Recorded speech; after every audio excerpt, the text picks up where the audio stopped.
Hello बच्चों, let's read the question and the question says for which of the following molecule significant mu is not equal to zero, या फिर कहें dipole moment is equal to zero. जो given compound है उनमें से बताना है कि इनमें से किसका डाइपोल मोमेंट जीरो नहीं है। पहला हमें दिया है डाइक्लोरोबेंजीन।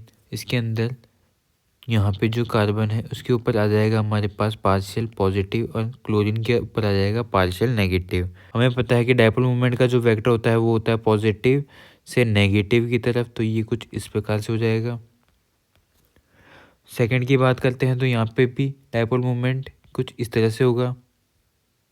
तो फर्स्ट और सेकंड में क्या होगा कि डाइपोल मोमेंट के जो वेक्टर हैं वो है 180 डिग्री पे, तो रिजल्टेंट वेक्टर ये दोनों एक दूसरे को कैंसिल कर देंगे और हमारे पास डाइपोल मोमेंट इन दोनों का आ जाएगा ज़ीरो।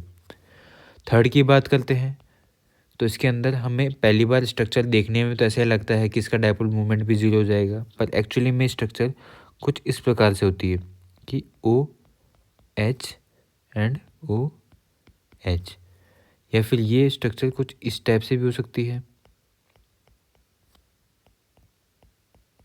उसी तरह हमारा फोर्थ ऑप्शन भी होता है। तो ओ पे तो आ जाएगा पार्शियल नेगेटिव, एच पे आ जाएगा पार्शियल पॉजिटिव, यहाँ पे भी ओ पे नेगेटिव, एच पे पॉजिटिव।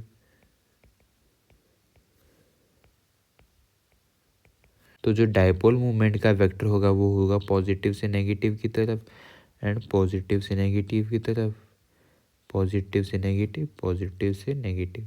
इस वाले में तो ये रिजल्टेंट वेक्टर जो आएगा हमारा ये दोनों अपोजिट हैं, जिसकी वजह से म्यू यहाँ तो ज़ीरो हो जाएगा, पर इस वाले केस के अंदर यहाँ पे जीरो नहीं होगा। तो हमारे पास एक ऐसा केस आ रहा है जिसके अंदर डाइपोल मोमेंट जीरो नहीं होगा। तो इसके अंदर हम कह सकते हैं कि एक केस तो है, तो इसको हम कंसिडर कर सकते हैं कि इसके अंदर डाइपोल मोमेंट ज़ीरो नहीं होगा। फोर्थ वाले की बात करते हैं तो सेम केस इसके अंदर है जैसा थर्ड वाले में था, तो यहाँ पे भी ये वाला जो केस है इसके अंदर डाइपोल मोमेंट ज़ीरो नहीं होगा, जिसकी वजह से हम इसको कंसिडर कर सकते हैं कि इसके अंदर डाइपोल मोमेंट ज़ीरो नहीं होगा। ऑप्शन ए के अंदर बात करते हैं तो 3 और 4 के अंदर दिया है कि डाइपोल मोमेंट ज़ीरो नहीं होगा, तो ये बात सही है, ठीक हो सकता है, पॉसिबल है। बी की बात करते हैं ओनली फर्स्ट, तो फर्स्ट के अंदर तो डाइपोल मोमेंट ज़ीरो है, तो ये तो ऑप्शन हमारा हो जाता है गलत। सी की बात करते हैं फर्स्ट एंड सेकंड, तो फर्स्ट एंड सेकंड दोनों में डाइपोल मोमेंट ज़ीरो है, तो ये ऑप्शन भी हमारा हो जाता है गलत। डी की बात करते हैं ओनली थर्ड, तो सिर्फ थर्ड के अंदर डाइपोल मोमेंट ज़ीरो नहीं है, फोर्थ के अंदर भी डाइपोल मोमेंट ज़ीरो नहीं है, तो ये ऑप्शन भी हमारा हो जाता है गलत। तो करेक्ट हमारा आंसर है वो है option A. Hope understood it well, all the best.